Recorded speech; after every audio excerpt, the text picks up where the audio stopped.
Mayam Bakumzari dom neng Bribas Impact News ni ai Joysu Shamna Impact News ki manung huna da taram nokchari ngasi asi Chinglom da Haizabatare Ukhrul district ade Kamjong districts raise the bloodshed nongmai kapna ba adagi misi minangi pauksi akhona thengnare ahan bada ihan hambada akhona thengnabasi viral video ama yamna social media da viral chalaktuna KNB gi kader manga hatle habegi dukumba claim aduga masikari gi hali bano haibada TM kasom village manakta thokiba ambush adugi revenge ta maina hatle habegi sikumba claim tawba video ma kan viral chalaki aduga hariba video si mateng ani ahum thongna nei nagami sangang busiawi tangkhulon dangang busiawi maitiron da matek ngang busiawi aduga Burmese language ni haiba aduda ngang busiawi aduna hojik phawbege wenadi hojiki hatpa sigi claim sigi thogdo asigi matangda chapchaba official ba confirmation di phangde adubu KNB kader gi moigi site gi press note thokpada masi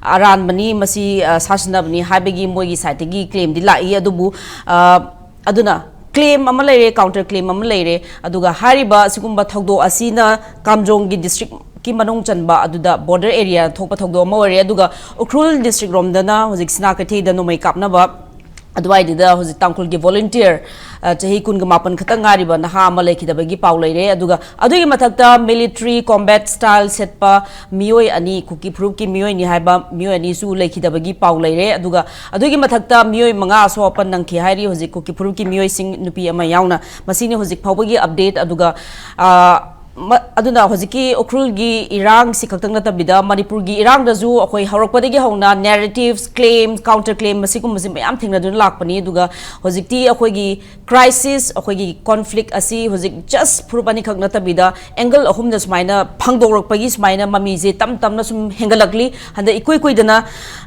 Ukhrul ambush the lekidaba mioi ani gi total shutdown ngarang si mass candle vigil Ukhrul town dege topa tangkhul village mayam da maina tawkiba khu miyam thingnare naga area da thokiba kana vigil mayam da khu miyam paul thingnare aduna masigi crisis lai ngai da laingak kai gi damakta fazana phazan bangam dribano perpetrator sing pha bangam dribano tronglaw bigi incident gi duna kamain tawba aduna adugi na kari gi pha bangam driba haibegi kholaw na chingba si adum laina Ukhrul gi sisu Kamjong gi sisu mathang thokli bani aduga hayeng maksizu hojik kokomi gi site gi mass rally ama maina pangthokani haibegi duma phirep sum lawkhri haibedi Manipur thokli incident mayam sigi ngasi bawbadi justice or masigi matang da lenga ki site gi action je udabra kano tawrakte haibegi duma pen ba kholaw da dum leiribani adu ngasi akhona specifically puzari ba topic asi Ukhrul bloodshed claims and counter claims masigi manung da akhona Manipur thoi ba angle asi mayam je akhoi kano discuss tawbagi tanja du lawjege ngasi mag akhona tajaba pawda kuki purub ki mioi khara hojik Israel sat khibagi adugma pause mayam lei masi mayam puzarake akhoi panel members na ahan bada hake right makta da lenction biriba oza Dr. Dhanabir Laishram social scientist oza butara nokchari may I thamu da lenction biriba oza Khuraiza Mathoba working president IPSA oza butara nokchari and on my extreme right lenction biriba oza Dr. K Hira Kabui president Kabui Union Manipur oza butara nokchari oza ngasi discussion hok dokcha basi ha oza Dr. Kabui degi lakchage oza ngasi mag Federation of Hongbi gi site gi press release press note maina media da fam ki aduga Manipur thokli ba irang tronglaw bi da thokli ba thokhiba pikli ba ngang sing da hathi begi thokdok TM ka som da thokhiba ambush ki incident mayam masi hojik KNO gi president PS Haukip amadi ZRO gi president Thanglim Pau Guiti moina luching na chathabani and Federation of Haumi gi site ge maina ngasi media da phundok plekre aduga hojik oirakli ba situation zidi pharak pagi mahutta hen escalator ya nong magi ozagi motra thambi chumme masi motam koi kutung da ko impact na ko jerpa discussion se adi Mayamang the saying so Hagen Bani I Kangba Bari Kara Mayamda Acho upper layer so Mio Bagini Achumba Nangba Hype Achumba Torpani Hype Asum Ayana Mayamda Hunger Cherry. Yes Machida engineering Toriba Land Sigi May 3rd degree 23 May dagi tawrakli base hujipol wedri maybe it continues for longer period, maybe another years. Hari Bamaram de Marak Marakte Intha Bamalba, Marak Marata Amuk Tapsilapa.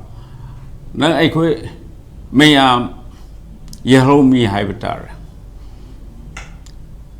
Aduna I quit Hamishori Prikano. Jing the Agi put hill the labor. Impana P. Kaino low chinu Moko etectory. Kayam Sikiba. Matching night. Kanana Tauribano. However, there is a leader behind the curtain. Masi Ming Haina Kui Loktok Chakrabani, Hana Madi PS Aukip, he belongs to the Myanmar, Burma Dagi, Horokpani. Tankuling Guitechu, Tankuling Pau Guitechu, he also another's. Joge leader ni. Kariki Damakta Mokoina Insilaga Mayam Chitoribano. Ngarangi Wafam the Su Yengsi Kuki Mata Ahum Marie Paraga Hatki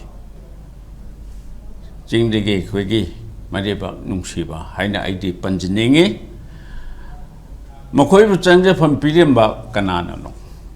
Mamangagi history is a back to the history.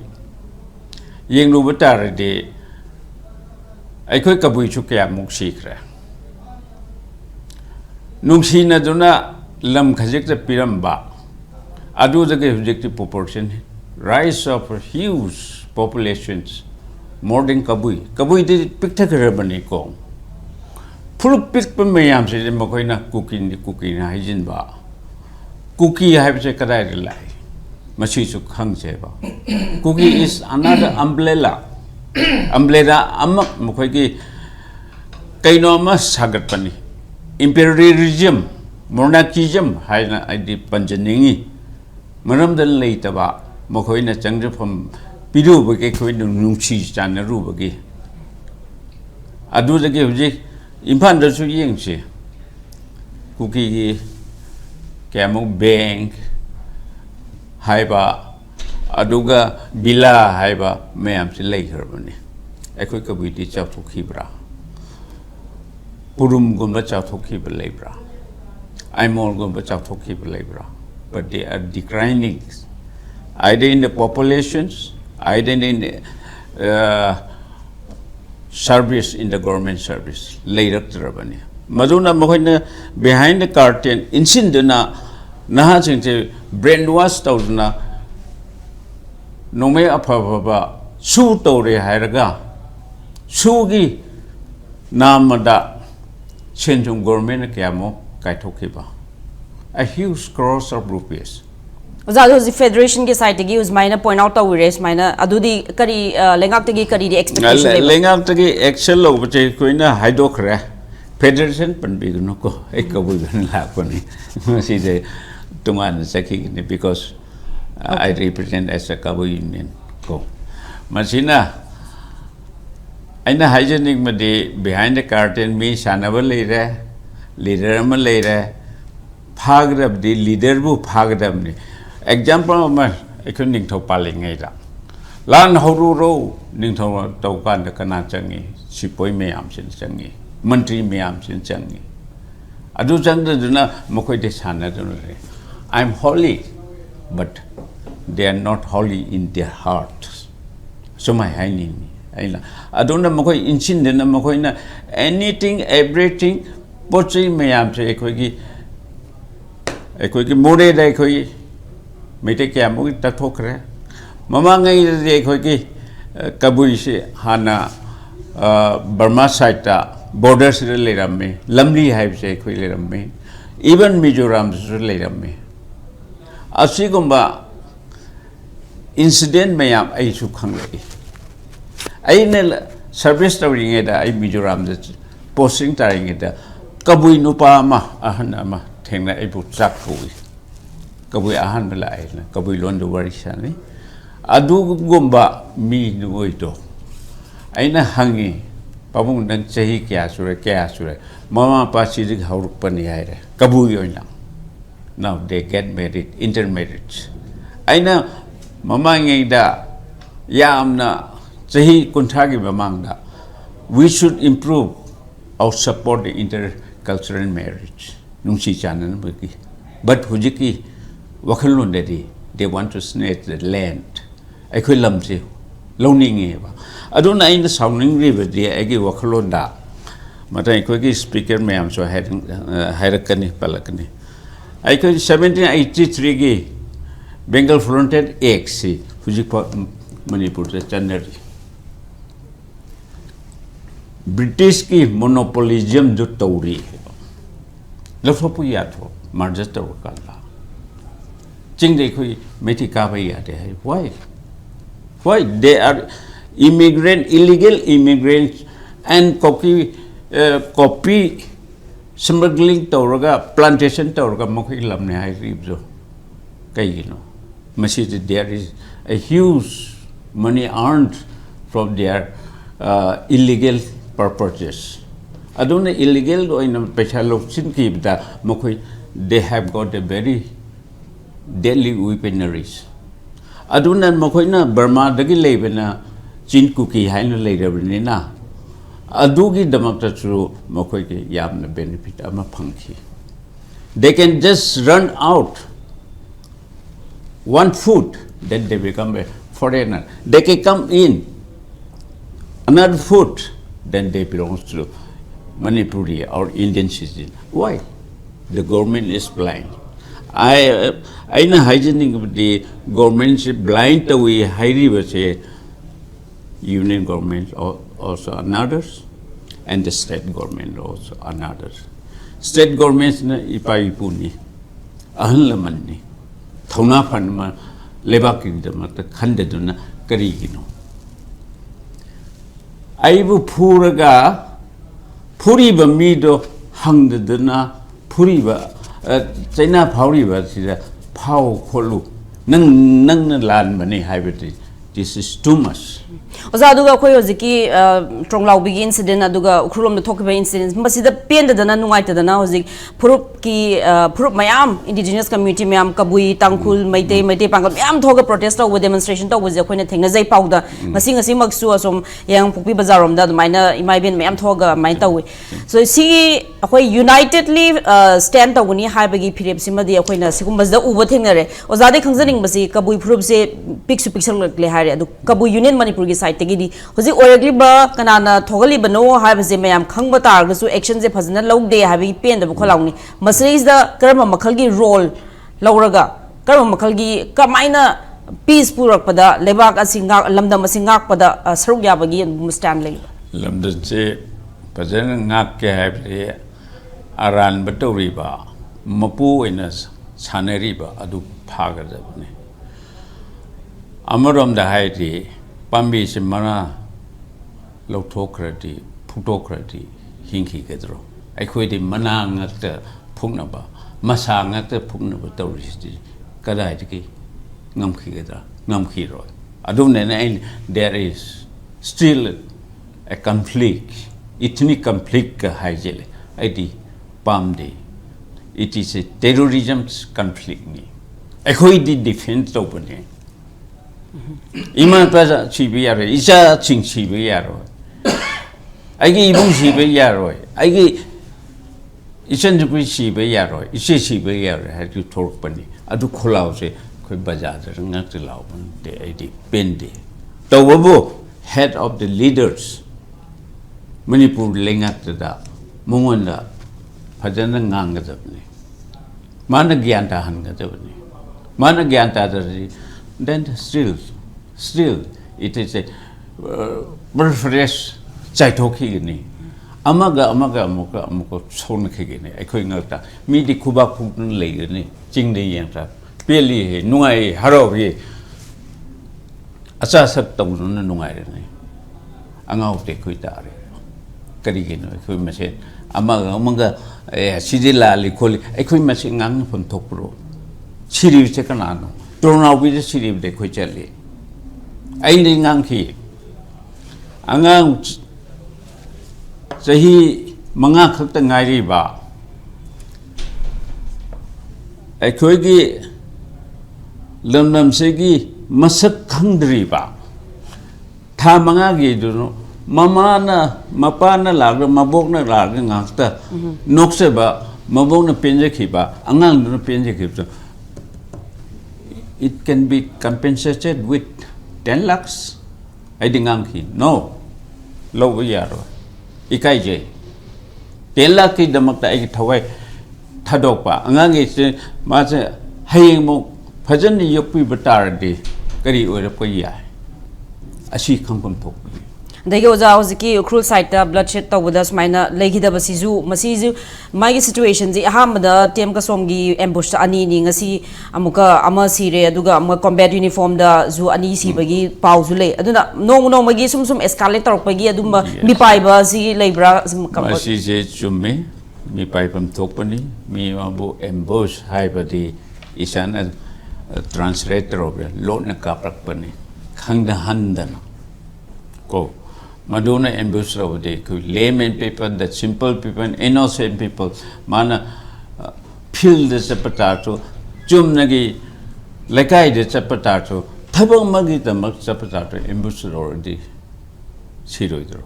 Mahodi attempt to murder me. Mahodi, they are murderers. Okay, thank you, Oza. Next round, I'm Lakchage. I think you hang have Oza Hanabi Lakchage. Oza was minor, kind of viral Makan Raglibase, Missy claims, counter claims, KNB, Saitagidi, Mui, Nati Muhari, fake Namuhari, and the viral Dudana, Masini, Hosi, Embusha Chenaba Singh, Moi Party Nani, Tronga with the Thon Kibasing, Mahiksto, Moini, and at Mina Hibagim Sum totally. Come, Masi propaganda, Malay Bazala. Masi kamaini bibiya ba gyoza smaina kano viral me am chalakpa aduga official confirmation di police ki side ki su security ki side ki su am bo thadorok taba moi changaga check taw bu ngam da bazala akhoi di official confirmation di phangdaba viral gi smaina claim di am leiba jo sri si yamna menta na khaidu o yeng tawa habidi si wa tho si ga akhoi si ga mai kaim lende ko pulap leinarakani hore leinarakani di Mari would lay never. Tamjaning the Asigi City, Asina Kanzi, the Aquina Kangba, Kara, Kang the Bakara, Leptana, no my capnary manema. Can you the Manipuri, Lalo Wuzingzi, Maroina, Myanmarga, Indiaga Tainava, Manipur Taina Vaitana, Sigi, the door like Wuzingzi, Kene B, Oro, Kene B, Oro, Moiga, and the PDF Kang out and a capna city, I'm toy talk revoco. Aduna City Adugi, Moigi, routine walk Haitarene. Adugumagi Saruk Amani Aduga Sigi Pochina Marie Mula Raisina Aquina Hovadagi I third me Matung the Gives of Hopada Hajar than Lapa Madi Aquigi say Ahan Bada Lamduda Irang Leradi Soidanamaki Irang do Namdagadi Ahan Bada Kanglumasen Kana Nabu Nabazine and Aqui Tamidanaba Adu Leptana Dum Horidana Nagagisu, Akoisu, Nagaisi now sing Tenabada and Wag and Hawaii. When the 18 June Motoki do never. I did Nagagisu, Nagagi, the Huimete, Mamji, Nazia Mangra. Adugi same formula, Dum Cookie, no Samanatore. Tongana Taniga, Toniga do semi history, Putor Pagama, Tobogama, Loitorico. Smaitorokana, a city, treat Nixie, Hanadi, Amamo, Tonorama de Hosita, Omo, Pasina Tonorico.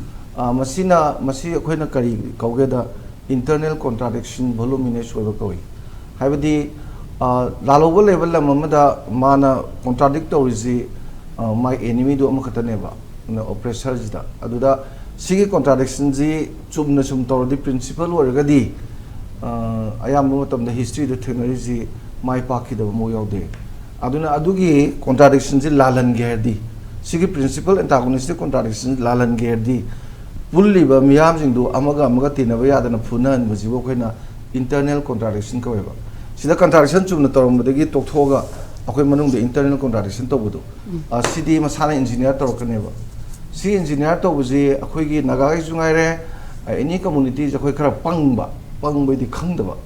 I did 1980s, the Gaquina Gang, I the Gaza, Paul Lalaido. No. They Saka corridor. I couldn't silly dinner. I do the Gaquay Kanzerabaneva. Yes, Mapangi Kuting Laga, Kalomasian Sinadana Torrequina, Nagaisi now in the team, that is not appeasement. When we have seen the future of Manipur, we have to bring such a very common political socialization in order to have common political aspirations. I think Congress. So I can imagine a committee use or a time make of draw. Codrena. Time me tag me haven't throw. Chumdrena. Tag me haven't run. Tag me, a quiz in Moina, time me has a tag me I never. Other a quill we never have the time me will lower medical caregiver. Kabuisu is Tainate higher, Tamingo, Tamingo haven't me. Taimay long haven't me. Okay. Taigi mixing sang have never. Tai may long, Taigi mixing sang, may day, Tai may. Tailo Madi Canada. A British not told Mammy Mamdo, Joyce Rin about the Porga identity in a Funaban, Pangrab Poneba. Aduni and Pangazi, number one. Apollo in a season of Mangreba. See Nagana Tobunate. Cookie na to na te, may day na to na te, tohali ba? Engineering to ba? Adugi engineering to do, when architect of high say, the yard is in ever, when easy. Ya, but doing it to you what to me.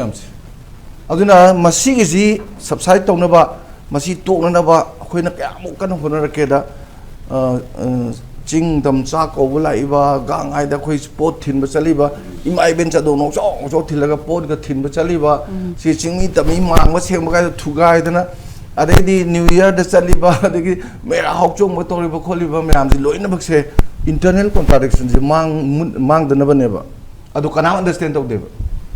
Can I understand of they intentionally understand of Dira, Natragana Masi, Tauragadi, Soidanamaki Punza Nagrana. Tingayo me am yawnara Pagi Tahandanaga to Iba Pose Hana Uba Kunai Wizati lay having they have it in sort. Aduna Hosishida say Nasija Quimiam Nangan some of the moment of the zoo. Keneb B. Wegera, the Keneb B. Wegera, the PDA Wegera, Sida Cookie, Laiba, Sudale, Miamzu, Loinabaxi. Now the question is Mujikanamna Temi. Mujikanamna Ting, a Sagi Aina Tamzariba, Sai contradiction do. Adugi encounter Tonaba Pazana design to Pasapi than a quarter nega, Pazana Sinja Tamopot Abone. Adu Sina Tamapoto, Nasibo, the Queen of the Lloyd Tina Laden. Ha, a woman like Tina Ladena. Silly Midu the Kanam say Deva. Silly Midu the loud day, silly Midu protest of day, silly Midu Harareva. When came Kandrena. Adunia Quina, we have to change the game, I say. Slogan the way Ramado or Quina change to Adu never. At a quitting a civil with a Kanamta blame to Devni, Delhi Gitor. You are like Punico, Yam Live Pony dear, I cannot hesitate call. Joyce Rea. A quickie who's usually labor, sue the labor, my am dog. Stipend Pidana Tami, my am dog. Collide sophisticated weapons, my empire, Quisa Chali, my am there.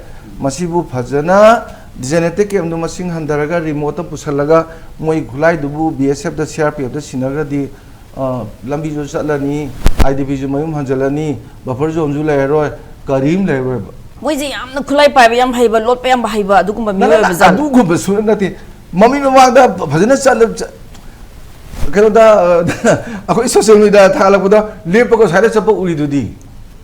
Tawina, Ira like what with Tawina. Adu Paragon Padava. Paro Pada, the Muy cano, unofficial regime, unofficial company, I tell Adu Toina Silva Pose, Masi Karigi Silinoida, Yang over me, Mamsi. All the people of the Northeast, not particularly Manipur, me, Labor Pajamamsi, Yang over, Yankanda, Naga, anti Indian, Meitei, anti Indian, Cookie, pro Indian. Adudi Moi Miam Silla is in Sida, Karambo Kambusi, Tiamba Yagadage, Hazi and Kanda, Aquay the Naxali is in the Tiamba and a Kadneva. Timidi Carigino, Mujumui Lapang never. Muy Labia Nativa, Mitopni, illegal immigrants ni, Muy Labamziti, space city, Motamda, Adamina Mogatina Salaga, Aquay space Pangava and Moju Napsala in never.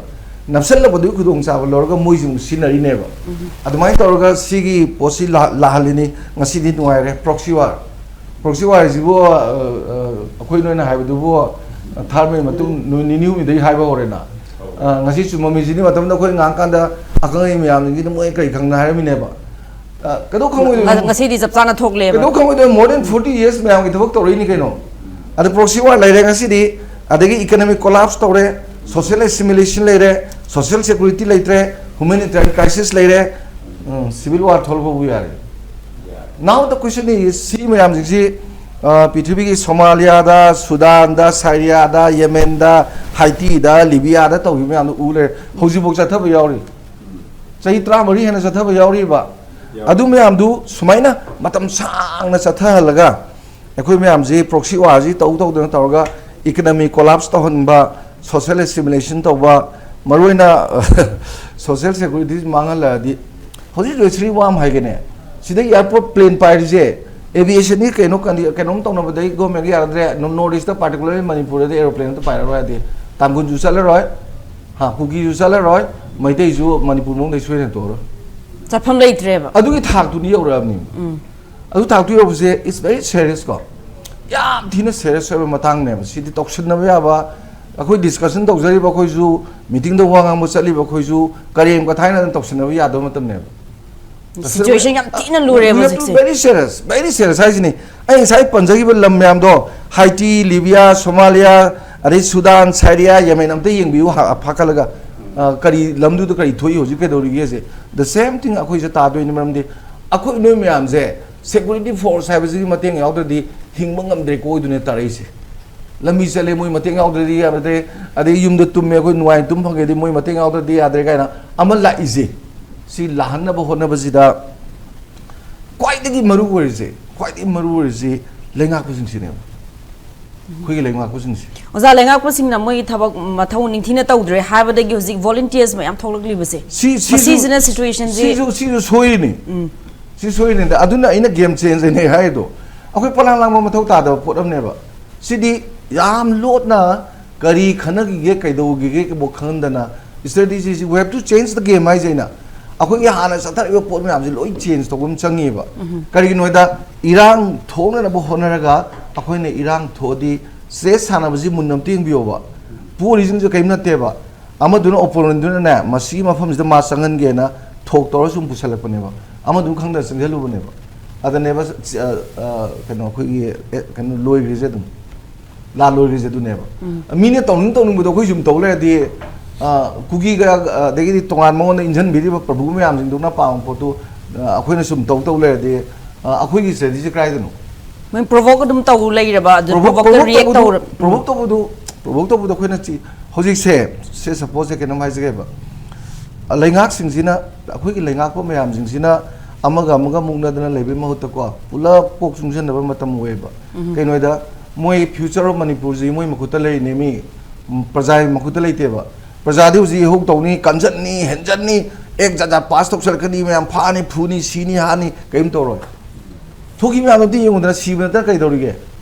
सीवन तक कहीं तो देना accept 18 जून नतना कैसे करना तो किदेना अदुज तो कोई litre चंगिनी अरे थमनिंगी दी सी की मतांग सी तको लोबी है हम ले रही बा लोबी है सी सरो तो कोई लाओ बना तब तो लोबी है हम जो ले रही बा याम चांग मारना ना याम थाजन ना with a very full trust seriously mi khang da bi de phajna poram me am ji yana raga to bu ya bu yam lei ri ba akhoi gi lenga ko sing na sarkar semon dai da aeroplane da moi kunthra ni bu pulap to ngo chapa du maina hoji ju pulap am duk sala wari sa um changi mi wari sa do ji joshi krai sa do no akhoi noi gi interest khangi asidi confidential lai bi ro khabar jab to pira ne moi jai do pira no moi wari sa no ba akhoi national interest understand ta wi noi gi national interest to akhoi understand ta wi but nangi national interest to gi nga state interest se zero thamaga 100 to imposition to wujidi please akhoi sisi to jage aina yam phajuna haibam change ba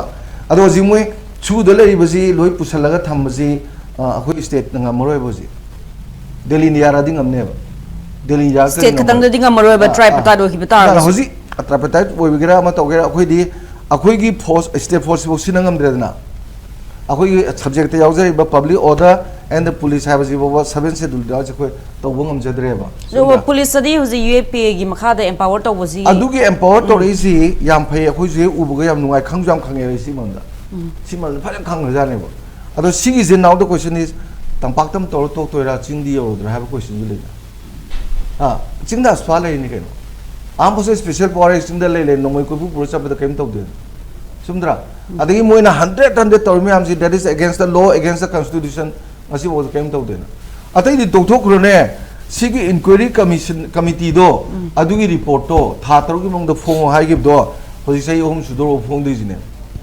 aduna armed forces special power ke su tau de NIA da case ni phum do sinare amaden tau dri Manipur da NIA ke su tau dre armed forces special power ke su tau dre constitution ke su tau dre law ju ke su tau dre dead and where do oza kai kai tau dre kari gi noida si me am jing phajana phajal laga thambi bam yauri ba ada thambiri ba poto akhoi gi me am na noina tau du ui ye je na lai tan ha ga do po ne moi di u do boi ning da nam nungai re ba ozagi mota hojik phajal laga thamiba mioi sing or whatever moise kari oi kanano ogedarim no kano di adu di masana masagi national interest to imposition to rebo kangbu sing du oi do ni aduna adugi national interest to chumeba leipa amada leipa India manung da India kai gi haba ya ba mong to bu di thengna ba India di policy chumeba adu national interest ne ba khoi ju khange ba ada adu tongna ba hona ba da miyam jing jina achu ki mati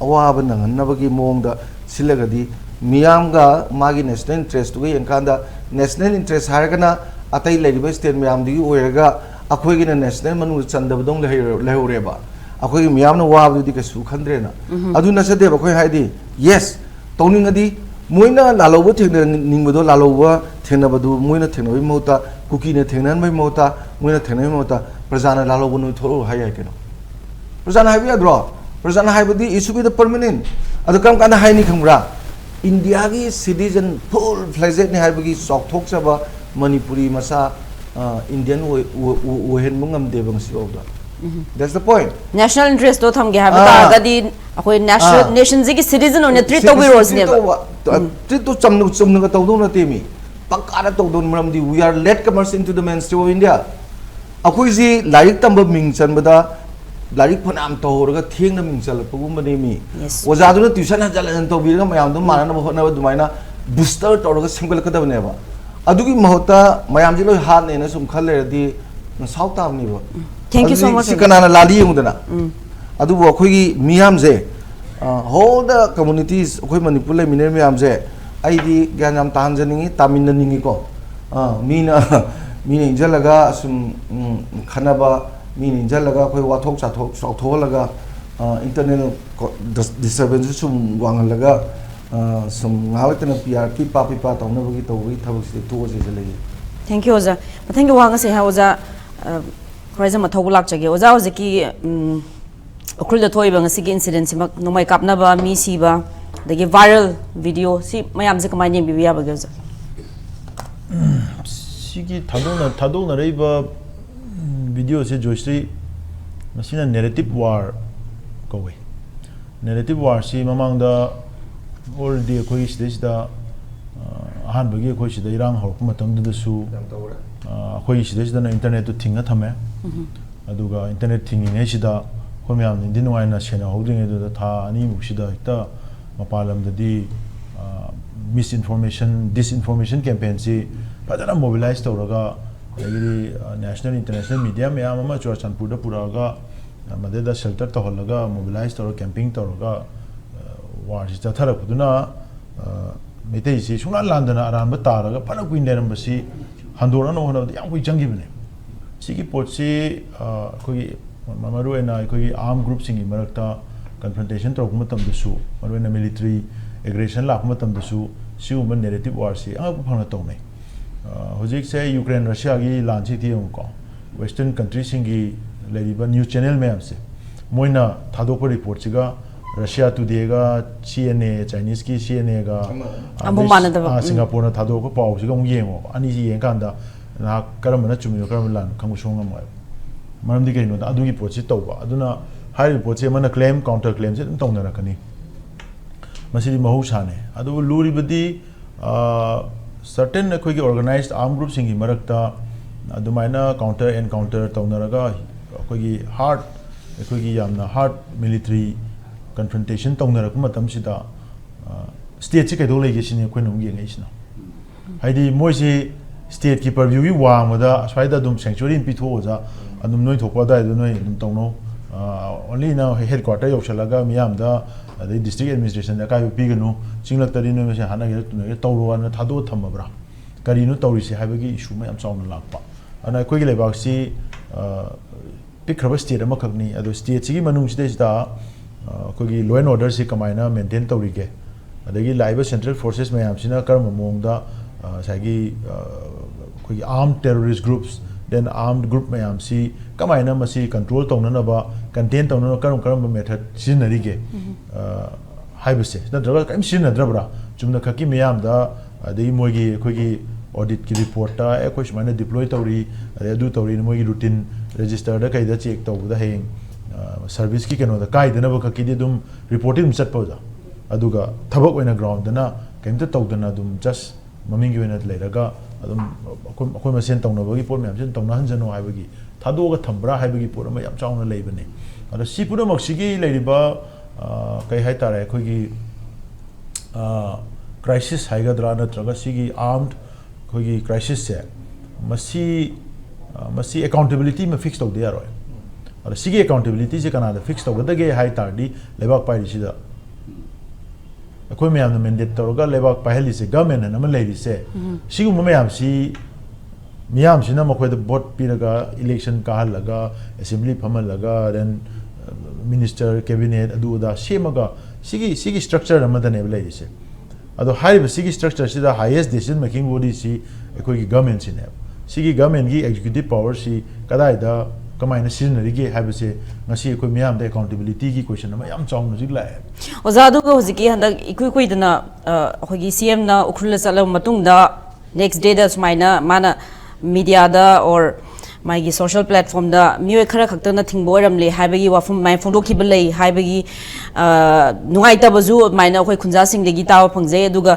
ma chala matung da mana lakpa dagi maina visit to hana issue je resolve to drugal mai lakpa dagi aduga media da mai claim to khibadagi provoke toroga attacks lakpani haibagi khunja sing gi nuai ta wakhan ju maina phongdo ko ju le oza masi khoina khoigi discussion da ju phongdo khibalei khre panel member na adu khakta na tabida khoina directly khunja sing na moina phungdor ko lei moi CM da nuai ta bazu mai lei aduna swise the accountability mana chalu badagi thokhiba ne haina mabu blame taw hai divicti like upai le manda badagi habitare like attack se dum chatharak panina swise ka mai bi ya CM chatpa magna CM chalaga kiga kanoga naga singa numai kamna hana gani haibu di leite CM chalaga di CM je maitai ni na maitai CM ne na haraga maitai buffer zone lanjala la na nomai do ja ko maitai da lan taraga di that's a different thing adu makti oi da be adu bo CM na chalu bagi magi purpose se symbolic oina ma masagi oina koi gi magi achievement hagada progress report on CM na ba ki ai di chat pe ya habado hana ya da ai di ya habado na ba ki adum panga chat pa male maram di adu matung da follow up se leite tasing bani CM na chapiru matung da koi lambi si hangdur ka dam da then whole civilian population should also be able to travel hangi gari se padu escort ka chapani ha adu so diri gi su dum nongalaga ambush tawdana thau tanker me am mu tawga han ba taw am adu budi yam thokre adu masi CM na magi on magi policy mai makha da mana attempt ma tawre phare adu tawrusano ada khoina haijeri di hojik si tampaki saruk singchida thokriba crisis tuna maram oiraga adu the base tawsalaga hojik si India gi tharaiba security forces mayam sina aikoi si sagi tampaki saruk sida is da aikoi gi open aikoi gi sanctuary ma da hostage oina chahi thamme hojik se si thamgra matung sida aikoi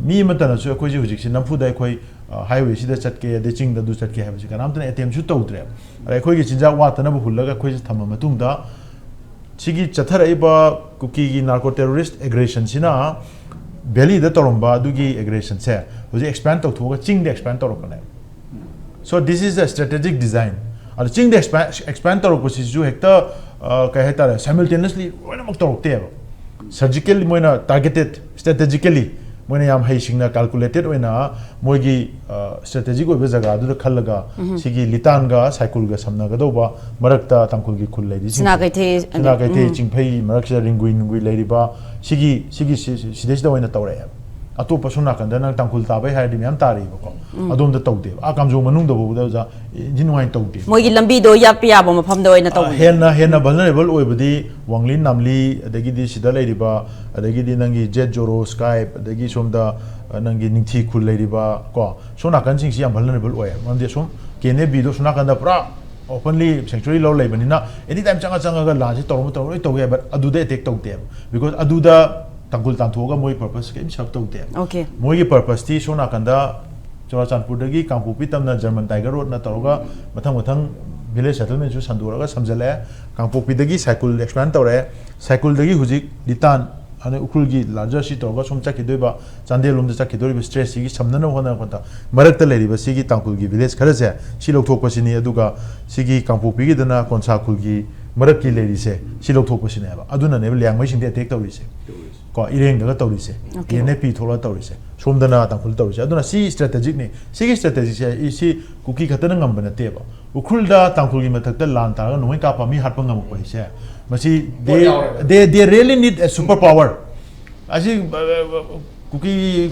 terrorist masam sangba masam mana kakta ba khangbu kharan nongmen sang khangbu duno ja eta nongmen ma to ribana ngam ki chala hita to bi arwai because so adu na har tar di oza hoziki khoi gi lengak se magi intelligence loina si khang na dum sathahan bani hai ga dori bra lengak se mathunda dum solve tok jare hai ga dori bra object ti lengak se problem si state government si yaushala kan da di state government si every time center na taw policy sing sida moi se tum puraga moi je kai tare moi je concurrence adum pura chalaga adum tawga aduga heng miyam sina onkhala kan da na moi do onjalan ba hoji akoi Manipur gi government si Delhi gi sil loina sina ya akoi na any protest of sina akoi Manipur government da taina doine ko aduga thabak na Delhi na indharak pasina chengoi ji phawdo akoi du misela ka doiba chungoi sina thattoi se aduna laiba central forces me amoje akoi gi moina hairi ba sigi demarcation tawriba security line moina buffer zone hairi sida thami poche masi mitei de attack toba tok na bagi malaktaba kuki romda torokta na bagi defense line oina sembagi type da la mamdi keno tronglawwi thodok thokanda tronglawwi du penetrate toroga attack tawdi yaramaga miyam no haigala protest toge haigada na nomai ka thoro mi hale na hasing hale ko whatever reason adu mai hale aduna sigi laiba design se koina mun understand to change aduda hujik akoina yam kanna josri kai hetare masi punamak si akoina ojan su hai do right from very early days akoi masi proxy war gi character me yaure suspension operation ne hairaga chathariba agreement gi magi whole magi genesis yeng matam dasu completely proxy ni maram di suspend tongna na operation suspend tongna na gi situation kaim legi de kuki khulai pai bam ta ga naga gi india gi army ta ga nomai kamna dana khu thona dana tawhi ba pot kaim leite adum ba operation chulai le na gi da ba counter operation tongna gi da ba kangu omaga operation suspend tore akoi khu thana ba lepe khu chuna thana dana thana ba lepe si kaino adana adum me adum mobilize tor pane ada Burma macha yarom me adu home ministry na Manipur gi home department da chithi thare 2019 da June gi tang kyano tari la no da adu ga hange kai to na Burma de la ko ji nang zombie revolutionary army gi chairman chidi Burma macha 1990 da ma ale me yes adu vote po le pa me MP we me adu kamai na sidala aga 1994 da Indian passport kamai paira mino citizenship kamai lo no report piro na report copy do page chama ga kun thapan ba report copy in play home department na piba the piba the e do kaim ta hari bu hangi wang du ga wari de leida na sidama kamai leri kai tam school kamai to mama pa family mai ku thi na report official laga thamjale aduna madu complete mai gi passport pi gi bodu da oina support to gi mong doina citizenship kamai grant to green hoji suman pan da bai wani da hadi foreign national ma citizenship grant to ge hai ta at least 14 years of india gi mai citizenship ek ki matung in di sei tra mari ne sei tra mari lam sida shelter asylum law ga maina asylum law leirakpa aduga india gi citizen pai gi basing na engineer tauba adu chai mai bisale aduna india gi magi whole pochi design am yawi masi counter insurgency gi interest gi loina ma yam tau gi bani akoina su mamang da akoina several round of akoi home ministry gi official singa wari samatam da su akoina ju ju thoi ba matam du gi yam peak of the hour do da discuss tau matam sida akoi da haire na moina last moina akoi da wari samatam da short term mid term long term solution ju program hore moina long term hai kai na te Manipur gi lalobu gi issue se akoi discuss tau se no that's beyond our capacity akoi dum hai adu de koi no you have to open your own channel ꯑꯗꯨꯒ convince ꯇꯧ ꯑꯗꯨ ꯅꯣꯏꯅ ꯇꯧꯅꯤꯡꯉꯤꯗꯨ ꯀꯔꯤꯅꯣꯗꯣ ꯁꯦꯡꯅ ꯃꯤꯉꯣꯟꯗ transparent ꯑꯣꯏꯅ ꯀꯝꯃ꯭ꯌꯨꯅꯤꯀꯦꯠ ꯇꯧ ꯃꯣꯏ ꯃꯅꯤꯄꯨꯔꯒꯤ ꯂꯥꯜꯍꯧꯕ ꯑꯩꯈꯣꯏꯅ ꯀꯗꯥꯏꯗ ꯀꯟꯚꯦ ꯇꯧꯅ ꯑꯩꯈꯣꯏꯗ ꯑꯣꯟꯁꯤꯜꯂꯛꯀꯅꯤ ꯑꯩꯈꯣꯏꯅ ꯀꯃꯥꯏꯅ ꯃꯣꯏꯒꯤ ꯃꯍꯨꯠ ꯁꯤꯜꯂ ꯑꯩꯈꯣꯏꯅ ꯋꯥ ꯉꯥꯡꯕ ꯌꯥꯔꯦ ꯑꯩꯈꯣꯏꯗꯤ ꯁꯤꯚꯤꯂꯤꯌꯟ ꯄꯣꯄꯨꯂꯦꯁꯟꯅ ꯋꯥꯔꯤꯕꯁꯦ ꯃꯁꯤ ꯔꯤꯖꯣꯜቭ ꯇꯧꯅꯅꯕꯒꯤ ꯏꯃꯤꯗꯤꯌꯦꯠ ꯐꯥꯌꯔ ꯐꯥꯏꯇꯤꯡ ꯃꯤꯖꯔꯁꯇꯨ ꯇꯥꯟꯅꯁꯦꯅ ꯑꯩꯈꯣꯏꯗꯤ ꯂꯥꯛꯄꯅꯦ ꯑꯩꯈꯣꯏ ꯍꯟꯖꯟ ꯍꯟꯖꯟ ꯍꯥꯏꯔꯤꯕꯅꯦꯕ ꯑꯗꯨ ꯃꯣꯏꯗꯤ ꯑꯜꯇꯤꯃꯦꯠꯂꯤ ꯋꯥꯔꯤ ꯁꯥ ꯈꯨꯗꯤꯡꯒꯤ ꯁ꯭ꯋꯥꯏꯗ ꯁꯦꯀ꯭ꯔꯦꯇꯔꯤꯌꯦꯠꯇ ꯁꯥꯔꯁꯨ ꯗꯦꯜꯂꯤꯗ ꯁꯥꯔꯁꯨ ꯂꯣꯡ ꯇꯥꯔꯝꯁꯦ ꯍꯦꯛꯇ ꯏꯟꯁꯤꯜꯂꯛꯀꯅꯤ ꯍꯦꯛꯇ ꯂꯥꯔꯖꯔ ꯏꯟꯇꯔꯦꯁꯇꯣ ꯑꯃ ꯍꯦꯛꯇ ꯂꯩꯔꯝꯃꯦꯕꯀꯣ ꯑꯣꯕꯤꯌꯁꯂꯤ ꯊꯣꯛꯏꯕ ꯄꯣꯠ ꯈꯨꯗꯤꯡꯃꯛꯁꯤ ꯑꯩꯈꯣꯏꯗ ꯑꯗꯨꯒꯤ ꯄꯣꯠꯁꯤꯡꯗꯨꯗ ꯊꯣꯛꯂꯛꯑꯒ ꯋꯥꯔꯤ ꯁꯥꯔꯒ ꯑꯗꯥꯏꯗꯨꯗ ꯅꯣꯏꯅ ꯚꯥꯞ ꯇꯥꯔꯒ ꯇꯧꯒꯦ ꯇꯥꯗ꯭ꯔꯒꯗꯤ ꯅꯣꯏ ꯑꯣꯈꯥꯏꯅꯤ ꯍꯥꯏꯕꯒꯤ ꯇꯥꯏꯞꯇ ꯆꯠꯄ ꯄꯣꯠ ꯑꯃ ꯁꯨꯝ ꯌꯥꯎꯍꯟꯕꯁꯦ ꯁꯤꯅ ꯃꯌꯥꯝꯁꯤꯗ ꯌꯥꯝ ꯂꯥꯟꯅ ꯄꯣꯟꯕ ꯍꯥꯏꯇꯥꯔꯦ